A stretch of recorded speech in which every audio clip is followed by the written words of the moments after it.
We kind of fill those roles here in town and regionally and across the country. Great. Mr. Neighbors? So my name's Corey Neighbors. I am, I don't know, a husband-wife duo. I'm the husband of the wife duo. So my husband, So this film company is our company. We're just kind of starting out a little bit because we were going to kind of start pushing ourselves in 2020, and then COVID happened. And so then we had 2 kids, and now we're here. So, but we've always been freelancers. She's an editor. I've done a lot of production stuff, moving into DP type of stuff. But so it's So this film company is our company, and we're just getting started. But we're ready to, kind of help anyone and everyone fill whatever roles are needed and take on projects when they come. So. And Jeremy? My name is Jeremy. I own a small video production company in Lewis Center, Ohio. Small staff. They're here today. Sarah, right there. You can raise your hand, Sarah. And T, give us a big wave. T, there in the back. There he is. Dustin's not here, but just a small team where we just, create videos. Fantastic. So obviously we've got a very kind of wide-ranging panel here from, Tim that's kind of built a multi kind of state platform with 33 employees. Josh, who's kind of doing it on his own to some degree, but also works with an incredibly kind of diverse kind of pool of freelancers and independent contractors. Mike, you've got a couple of partners. Yeah, one partner, Kyle Stoner. Yeah, so you and Kyle are kind of partnered in that, and then you kind of work with, again, a freelance kind of team. Yep. We have a crew of different guys that we kind of rely on, and through a number of different audio engineers, camera operators, directors. So, Corey and Angela kind of working on their side. They're going to work out, kind of build a freelance team, and then Jeremy, you've got a couple folks internal, and then kind of. So, how do you make that decision? I mean, Tim, I know you've been on this journey for a long time. Obviously you started in the same way a lot of these guys do, the same way I started. You work as we started as a freelancer, or you kind of put an idea around a company. And people are always talking about, well, how do you scale from 1 to 10? And one of the things I always struggle to deal with is how do you scale from 0 to 1? How do you commit to that first person? How do you start bringing that team together and start putting that brand together? Yeah. I mean, my journey was very similar. I worked in television news and then sports TV. So I had a lot of sports relationships. Worked in TV trucks. Did a lot of live events. And then I worked at a TV station where they went out of business. It was during the last market crash, and I was out on my own. And at that point, I took out a small loan, invested in myself, and had some people, freelancers that I had worked with. I had you as a resource, and basically went 1 to 2, then got John, who's, if you don't know John Massarelli, is he pretty much lives here if he's not at our office. The best DP in the country, in my opinion. He was employee number 3, right? Yeah. Worked with Corey a lot. Hired Angelo. Worked for 3 years at Post House. Out of college and really kind of grew into a professional in front of me, and then it was the right decision for her to go out on her own. So we've always had this kind of growth mindset of we try to every bit of content or everything that we did today was to do something better for tomorrow, and we would put the extra work in until essentially the work and the pay caught up with each other and the budgets caught up with each other, and then at that point the budgets then support your head count and your investment in the company. So through that good work mindset, you can kind of scale. Where you get to a point where you're around 5, where you kind of got to let go of one branch to go to the next, and then the same thing at 10, and then whatever happens from 10, you automatically, now next thing you know, you're at 30. Now, I know how that happened in my journey because we bought a company that had 18 people in it. But we felt like growth through acquisition was the right move for us because it took, it probably took 3 years to get to the first 100,000, and then, and exponentially, it almost twice as long to get to like $1 million, and then, once you're at that threshold, then you have to bring in sales teams, and now you have multiple sales teams, and then you kind of scale to what's comfortable within having a payroll every 2 weeks. Then, yeah, so. And I think that as you bring on employees, as we brought on employees, I think, the whole how do you climb the mountain of payroll every 2 weeks, which becomes a very kind of daunting thing, and it's great while you've got things rolling. When you get to a point in the economy, like I think we're all experiencing in the last, kind of the last 3 months or so, it's like, okay, well, this is really interesting, and it's, again, like a lot of times, like we get into these periods where we're in, slower periods. How do you work with that, Josh, when you go into a slower period in the market? What do you do when you're looking at that, kind of your overhead and saying, okay, well, we got to get out there and do something today because loans coming due on that camera or whatever that thing is? Well, I think this is where I'm particularly blessed in being a company of one. We've stayed small for that very reason. It's easier for us to be a lot nimble and to know exactly what our metrics are. One of my big pieces of advice for a freelancer or for a business owner is collecting the data. What does it take to be a bare minimum month to month? What does that look like? How do you make those decisions? And then it becomes a lot easier for you to reach out to a past client and say, hey, it's been a while, just checking in. I'm starving and I need work more than anything in the world. Will you please hire me? No, really, it is just being more proactive with those things. We start to see trends. I will say this year has been, a blessing for us where we've had a bigger year than usual. And I'm grateful for that in a quarter one. But I also know that work started back in October. I started maintaining those relationships in October, November, and December, so that way January, February, and March could be really strong, and then we can just create consistency instead of being in feast and famine. Yeah. So, Mike, we were talking a little bit off stage, kind of on our way up here, a little bit about kind of how your company has been acquisitioning and kind of buying gear, looking at CapEx and kind of those things, and making decisions about the things you buy versus the things that you rent. And we were talking about the 3 PTZ cameras that are sitting out here now. Our PTZs. Your PTZs. They're ours. I appreciate you letting us use them today. But talk to me a little bit about how you look at the things that you need to invest in to kind of, that are core to your, kind of your existence, and then what do you do? How do you scale the rest of that CapEx and kind of control those expenditures? Because that can get insane. Yeah, for me personally, I've been building my own gear package for a long time as a freelance camera operator, FS7 owner operator. I just had a decent amount of gear to kind of like get the company going.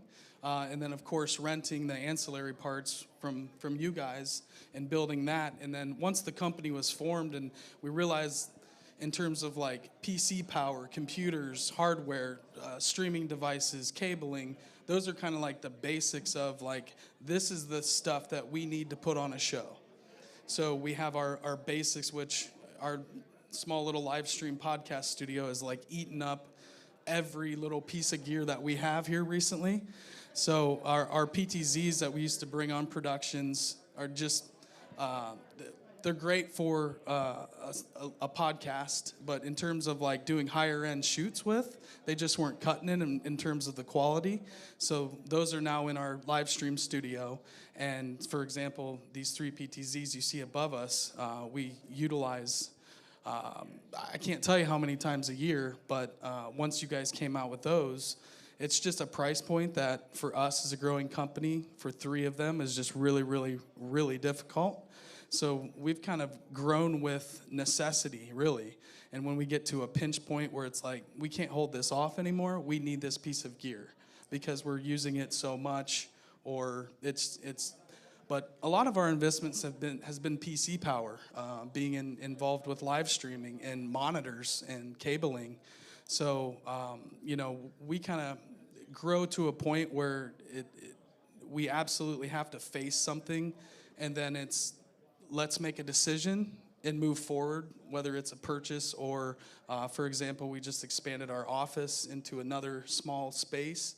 The master control room was just getting way too crowded. So day-to-day kind of operations were the productivity was getting a bit low. So like I said, we get to that point, we got to grow. Let's get this little space and expand.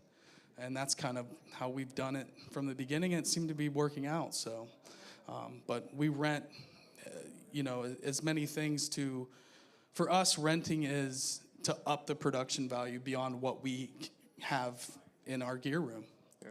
I have that conversation with a lot of folks, just in terms of our day to day. It's like I think, most people are going to need to, if you're going to be a DP or kind of work in that space, you're probably going to need to buy a camera. You're probably going to need to have some tool that kind of gets you through. And I think a lot of people go out and they buy as much as they can afford, and sometimes that's not what they'd want to buy, but it's kind of a place where they feel comfortable. Everybody finds that level, and that's. Again, I think that's great. That's what I did. I think that's what you need to do. But I think the thing that you want to avoid is then letting the technology that you own be the ceiling on the projects that you take. And I think a lot of people do that. Like, hey, we own this camera. We've got this thing. We've got to make this return on investment. And so we try to kind of force that through into a client budget. And the client's like, I don't know if that's the thing. But, so if you again, put another line item in there as a rental line item, that again lets you elevate that project and to be what that project should be. I think that's a good way to kind of again help scale your company without taking on that additional capex investment. End of commercial for OHD Studios. So Corey, talk to me a little bit about like you guys started off during the, really the pandemic now, and you were kind of transitioning from a freelance role into that company role.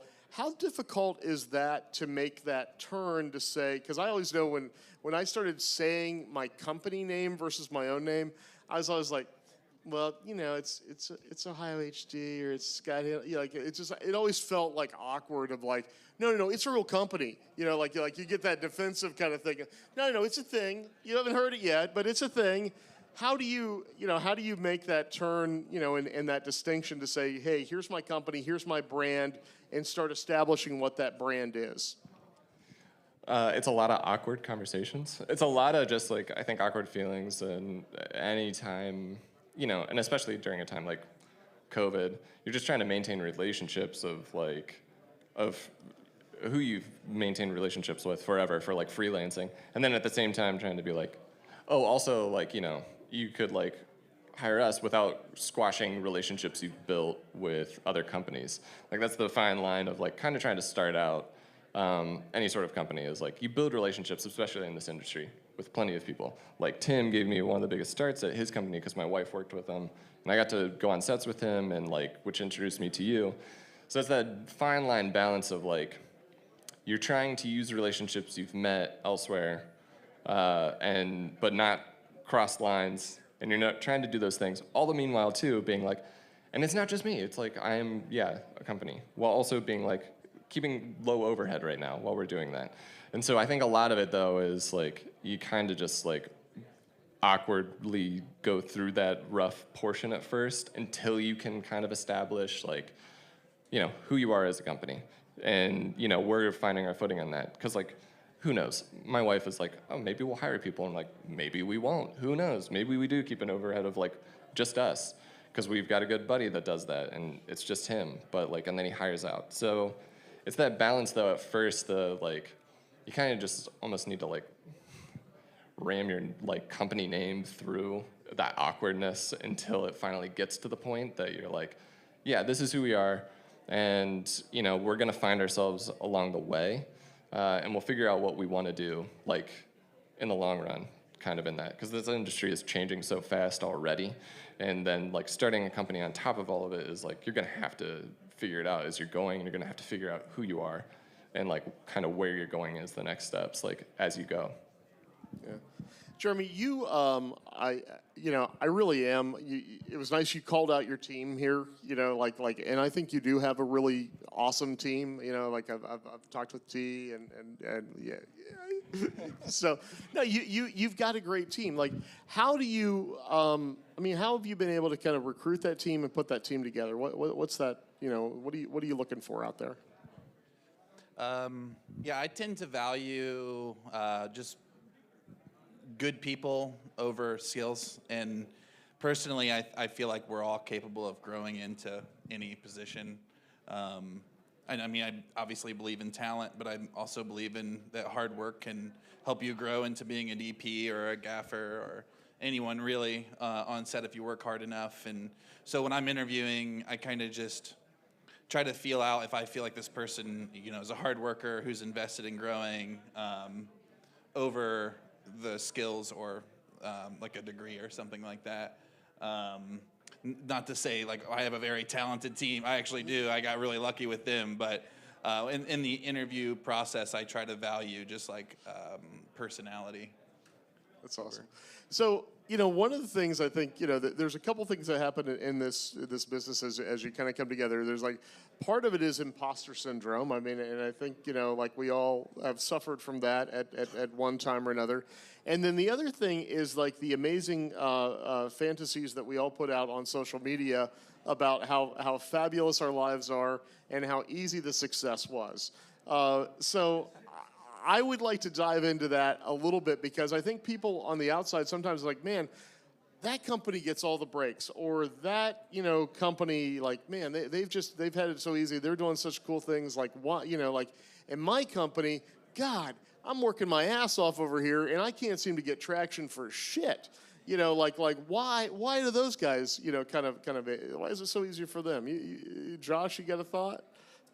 You're Captain Social Media. Holy shit. I like playing on social media, and I think there's a difference in toxic positivity versus being negative and being a pessimist. I really subscribe to the idea of a neutral mindset, play by play.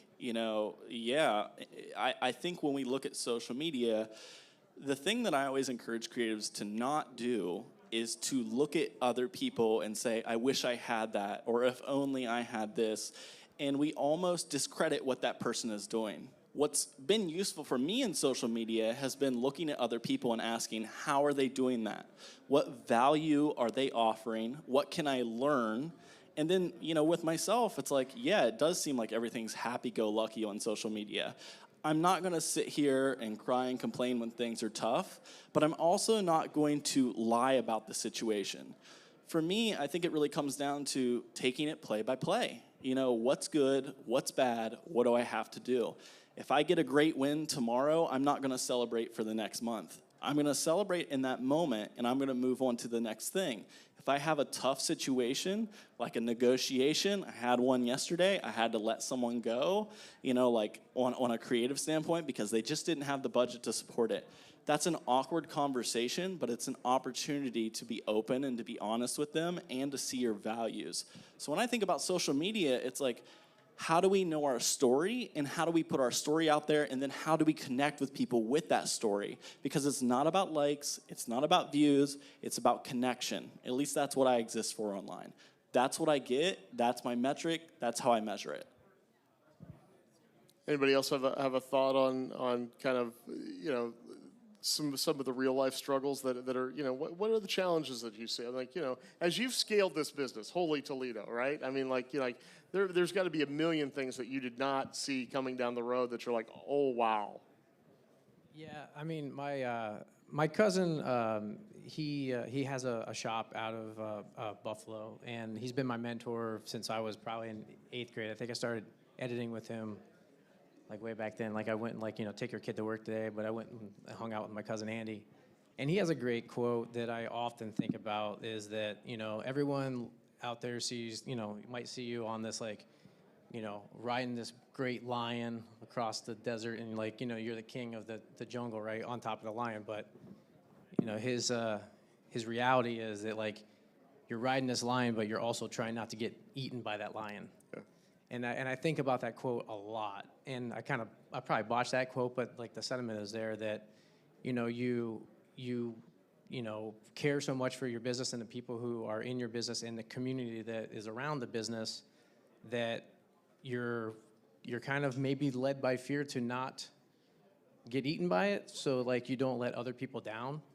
And I was kind of talking to you before the show started that, like, as a business in this production community, we are the conduit for the funds that flow through this room. Yep. And we're out there, we're selling, we're pitching ideas. It's influenced by what other creators are doing in the room, what other people are doing on social media. People come to us and say, hey, we want this thing. How do we achieve that thing? We talk to you, how much does that thing cost? And then we go back and say that the thing costs this much, and then, eventually, like, we sell it, we produce it, we get to hire freelancers, we get to hire production people, we get to, get studios and grip gear, and then we do the big production. And I was talking with a colleague of ours beforehand. It's like, in what business or what world do you go to the car lot and take the car home and not pay for it for 60, 90 days? Yeah. You don't go to the store and, buy clothes and then not pay. I mean, you might on a credit card, but you know what I mean? You don't leave with the thing. Yeah. And I think that's the biggest challenge, and one of the most unforeseen things is, like, we liken it to construction a lot. You build a lot of things. It's the construction process. The bidding process is like building a house, and like someone says, how much does that commercial cost? We often say, well, how much does a house cost? Yeah. You can have all kinds of different finishes. You can have, how big of a house, what neighborhood, like all those things are gonna be parameters of what define the budget and what define, ultimately, how you get from A to Z, right? Yep. And I think those are the challenges that are always unforeseen, is that you might have payment terms that you're not okay with. If you want to work with bigger companies, they have payment terms and they have insurances that you are required to have. And, you learn things on the fly, like, I didn't even know that was a thing. Like, we're getting ready to go to, we've been fortunate enough, we've worked in other countries a lot. And being a drone pilot in the EU is a different certification than being a drone pilot here. And David actually got to go with us last summer. Yeah. To Greece for a shoot. And I think it's those things, especially as you broaden the scope of the types of clients that you work with, the requirements to meet their either layer of bureaucracy or their level of honestly, like, expectations of creative. Because you might think it's the greatest thing in the world, and then you get a creative director that doesn't like it, and then maybe their boss doesn't like it. But then, then you get through revisions and changes and things like that. So it's your skin's got to get really thick. Yep. Over time. So, and like I said, going back to that lion thing, you have a lot of scars from getting bitten by the lion. Just try not to get swallowed. So, take you on. So one of the things that I think we fight, both in terms of, yes, for sure, the terms that are kind of put upon us by clients and trying to get that thing. But the other thing is, like, the timeline for pipeline of our jobs. And that's something that, again, I think a lot of freelancers fight with. It's something that we've always fought with, is trying to figure out, well, what is that 6-month projection, I'm like trying to figure out that 3-week projection, a lot of times. And I think, because of the nature of the work that we do, it is harder to sometimes get, again, like if you're in the staging business, like, oh, there's an annual conference and they're going to come back, but a lot of times the work that we're doing is kind of by the piece. I know some of us work on retainers, which I've yet to figure out a good model on that works out. But how do you, like, what's like Mike, what's your pipeline look like? How far down the road can you project, into the future with some confidence? Yeah, so right now, a big part of kind of our strategy is we just got our website redone. We just launched that. We have a lot of things kind of connecting into that, hoping to kind of get the word out about our company a little bit more. But we've always relied on referrals and retaining business and working with someone that likes our work. And we work with a lot of 501c3s. So if you get in with one, for example, the Lamb Foundation, Sjogren's Foundation, then the Arthritis Foundation might want to talk to you. And so we've been able to, in working with the University of Illinois Alumni Association, been able to kind of pitch them quarterly, monthly events. We work with Tim and John and Scotty with Post House for Jobs Ohio, quarterly board meetings.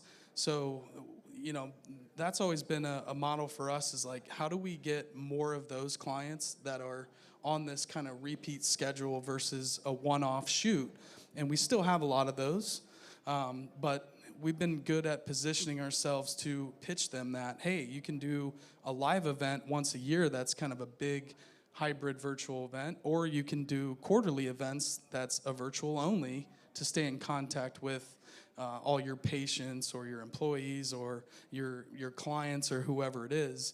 We worked with some venture capitalist firms that, a lot like the Jobs Ohio board meetings, and some of those is internal, and those are quarterly.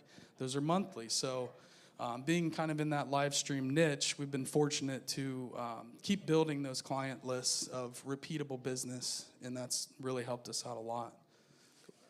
I've got a couple other things, but I thought I'd throw it out real quick into the audience. Is there anybody out there that's kind of, has a business that has a question that they, are kind of dealing with that they might want to throw up to the panel? Anybody got anything? Yeah, go for it. Seth? Yeah. Look at that, Seth. Holy crap, we got mic runners. Good Lord, we have upscaled this show. Wow, thanks. So how do you find that thing, what's your name? Matt? Mike?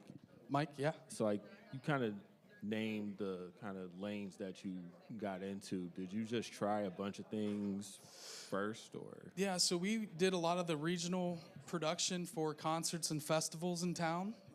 We used to work for Promo West, so our crew did the Promo West live TV show on NBC. We did all their IMAG, Bunbury Festival, Promo West Fest. And so we kind of developed a crew through shooting concerts and festivals, and then realized that, developing live streaming systems and pushing that into the concert world, well, there's no money in live streaming concerts. We realized that pretty dang quick. So we started getting opportunities in conferences, and really, like, a light bulb went off, and we started chasing that world. And that's kind of how we ended up here. And you do good work, and there's COVID really kind of pushed the virtual event. And we were lucky enough to be a company that was very new, but had been building these systems for 5 years before COVID.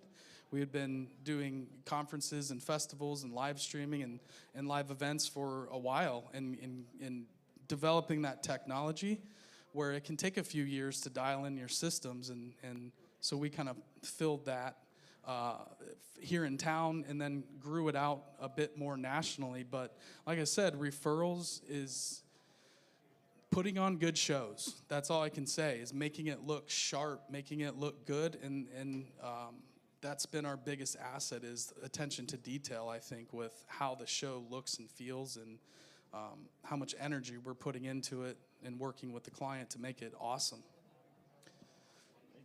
Yeah, you're welcome, buddy. That's great. Anybody else have a question? Yeah, for sure. Brandon?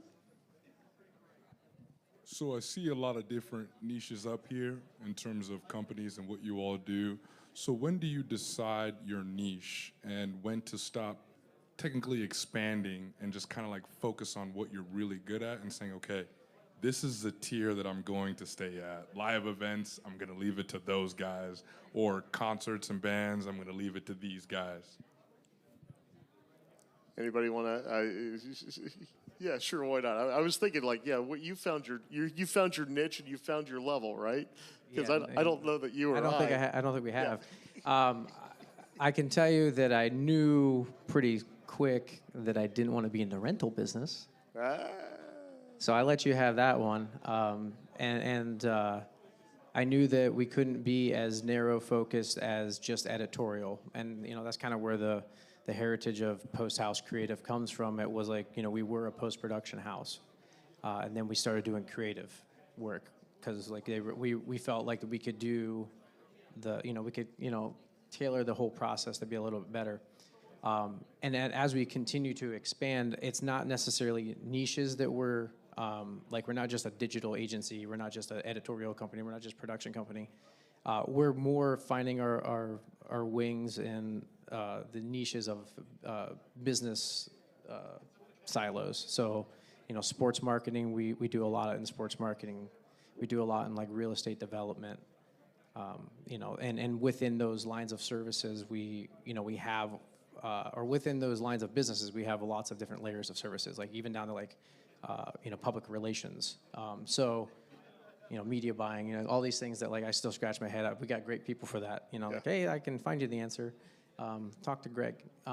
So it's one of those things where we know what we didn't want to do, and then it was more markets that we wanted to, kind of pursue. Like we're really, really good at like certain things. We're really, really good at like travel logistics. So like doing like destination image films and like exotic location shoots. Like there's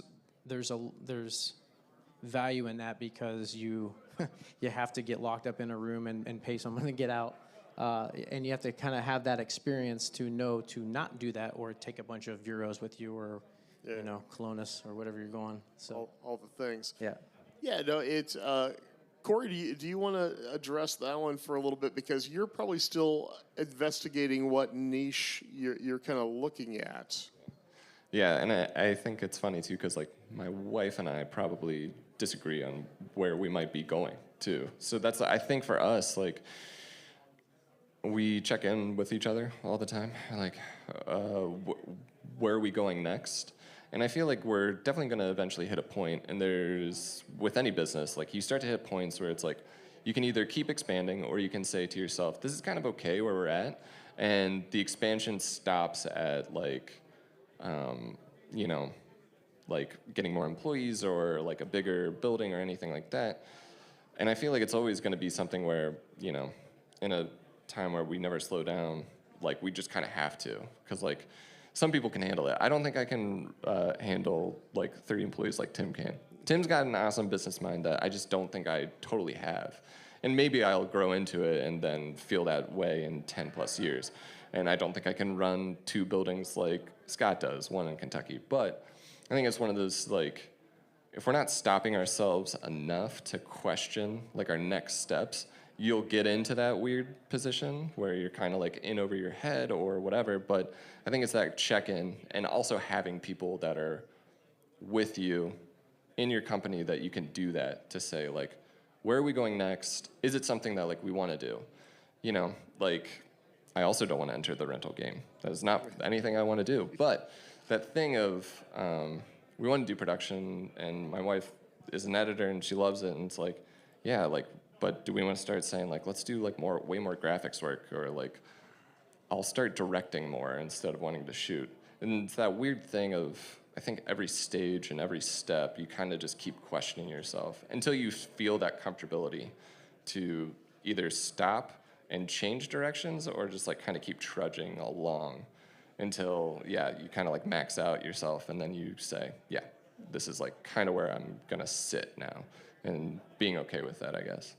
Yeah, I think, for me it was, a lot of it was client driven, so like listening to what the clients wanted us to be, like, and again, like our growth was very organic, like I kind of started off freelancing, and then I kind of bought a camera package, and I was like this DP with a camera package. And then, there was a format explosion that kind of happened, and it was like every time somebody would call, well, they'd want to shoot, but they'd want to shoot with this camera. Well, I didn't own that camera, so I could either turn that job down or I could buy that camera, and so dumbass me, I'm like, well, let's go get it. And then at some point I realized that I needed to kind of turn that and kind of work with some other folks, and try to get some more ROI on those things. And then as we brought a team on board, part of it was, what does the team want to do? How does the team want to grow the business?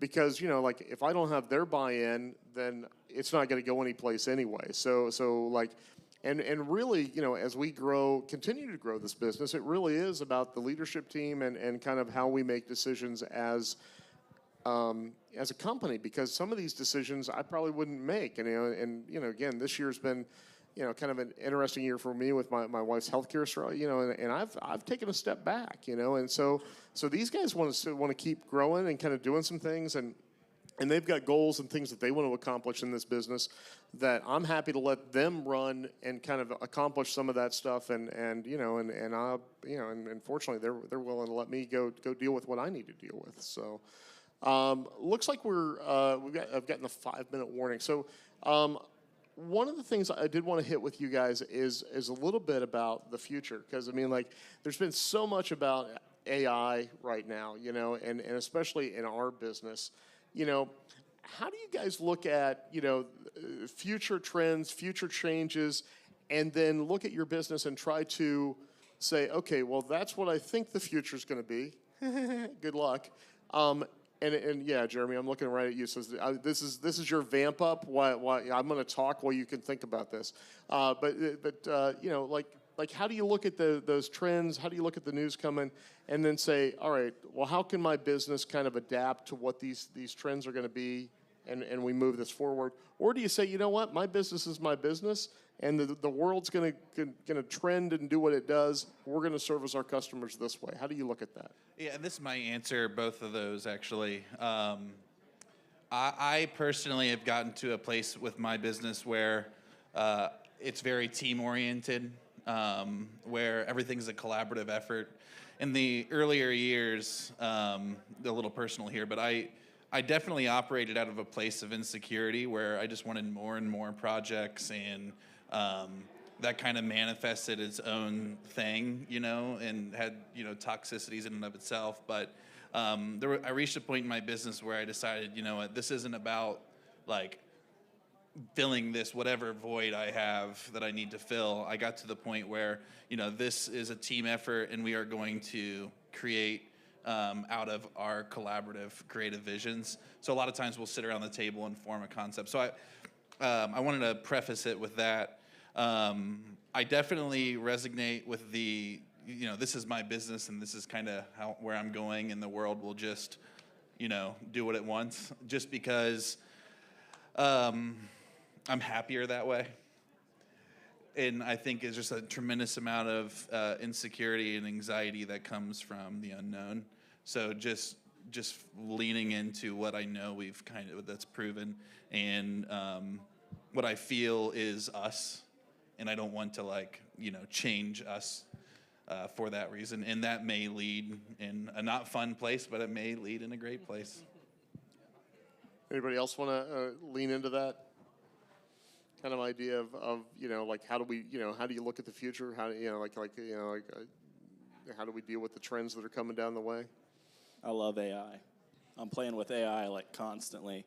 I've been having it help me with editing. I've been having it help me call transcripts and look for the best sound bites, and it's just speeding things up. To me, on that AI subject in particular, is it's not going to replace anything. It's not going to replace creative thinking, but as someone who struggles with original thought, it's really good to help me get started, and then to take that and turn that into something that's really beautiful. I cut a story film earlier this week that moved me and made me cry the first time I watched it, and a part of that was supported through that technology. So for me, I get excited about technology, and truthfully, speaking about niching down and optimizing and systematizing businesses, as a creative, I like to find ways to experiment around, and I feel like right now there's been a lot of really cool tools that have been developed that aren't cameras and lights, that are making me a better business person, that's making me excited about the work that I do, and I don't know, AI is pretty cool right now. I'm on that trend. All right, so pro AI. Any thoughts? I mean, as far as artificial intelligence, Corey, you might have started by saying it, and obviously it's kind of why we're all here, right? We're all connected, right? I think we're always going to yearn for that human connection. So if AI is helping assist, the mundane or maybe even the creative thought starting, I think that where we come from as a company and what we want to focus on as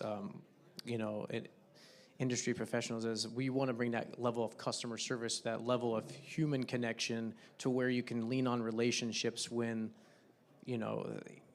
things aren't going right, or when things are going well, you can celebrate together. it's that it really is that fulfillment of the personal fulfillment through the relationships is what we have built the company on. It's what we built these relationships on. You know, seeing a postcard that said Scott Handel Productions at the old TV station that was going out of business, that I stole off the wall, and that's how we became connected, right? So, and then we've had this relationship through all these years. Same thing. I mentioned my cousin earlier. I met Angela. Angela was an intern with my cousin. Angela graduated from OU and worked at Post House. I met Corey. Corey, is a DP on our shoots. So like it's all connected. I can, Mikey over at Strange Roads. We worked on the Promo West stuff together. We've all have worked together. I can look around this room and know all these people. We're all connected. So I'm not too worried about AI because I don't think it can replace all these smart people in this room. There are a lot of good folks in this room, and it is crazy, like the amount of connections that we all kind of have and continue to rely on each other. And it's awesome that we can kind of work within this business and kind of build, because again, I think in the era when I kind of came up into this market, it was much more siloed. And I think right now the collaborative environment across what we do is so special. And again, like I think anybody, I mean, hopefully, I think anybody on this panel, if you came up to them after the thing, you wanted some advice, you wanted to kind of talk to them, you wanted some mentorship. I think anybody on this group, including myself, would be happy to kind of throw some mentorship your way, for what it's worth in my case. But it really is a community, I think, that helps each other and kind of grow this. So final thoughts before we get out. I like to I listen to a lot of audiobooks. But yeah, either audiobooks or podcasts. What do you what's inspiring you these days, Jeremy? You got anything you're listening to? I'm sorry. I could start. You want me to start at this side?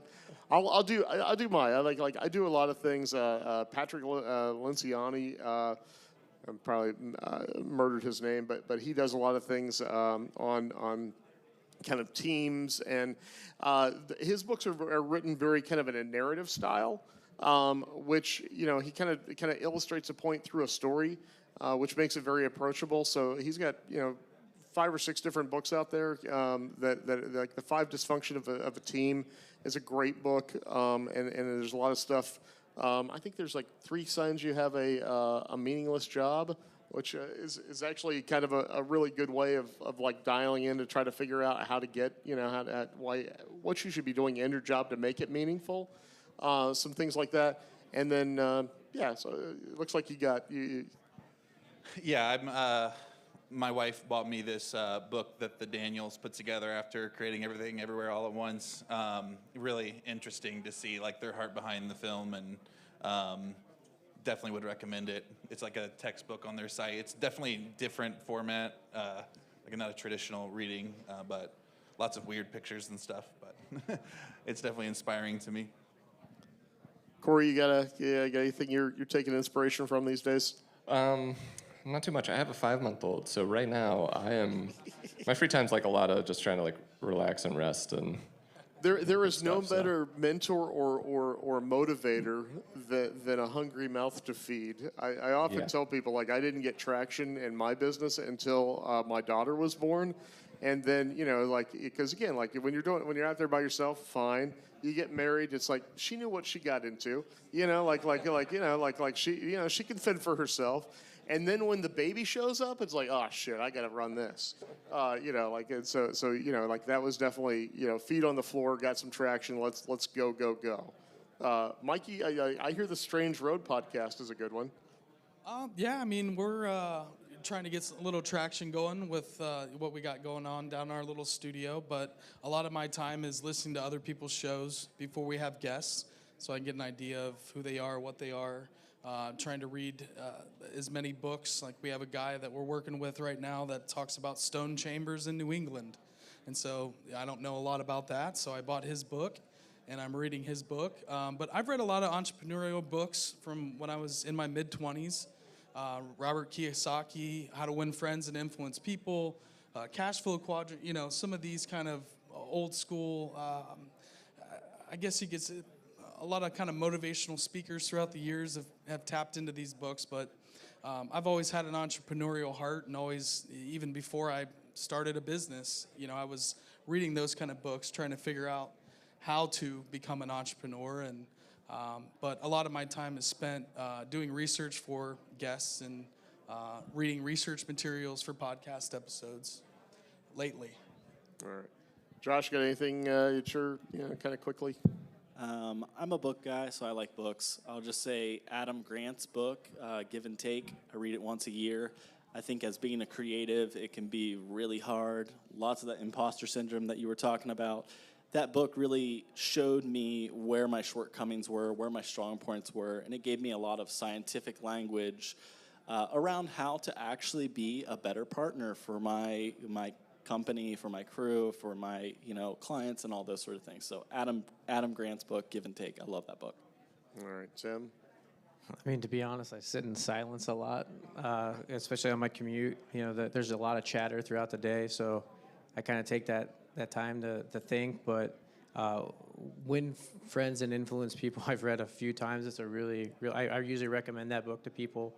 What Would the Rockefellers Do is another good book that I read once a year.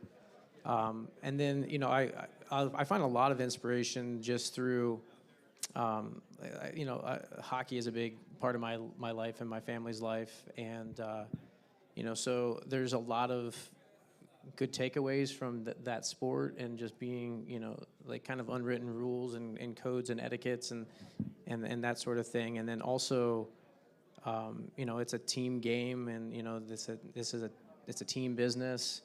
And then if you get into the business of hockey, then you kind of start thinking like a GM, I get this really good center, a little light on the defense. Maybe we can, find someone else here. So a lot of sports analogies happen at the office. Yeah. A lot of bubble hockey, a lot of that sort of thing. But it really is for me.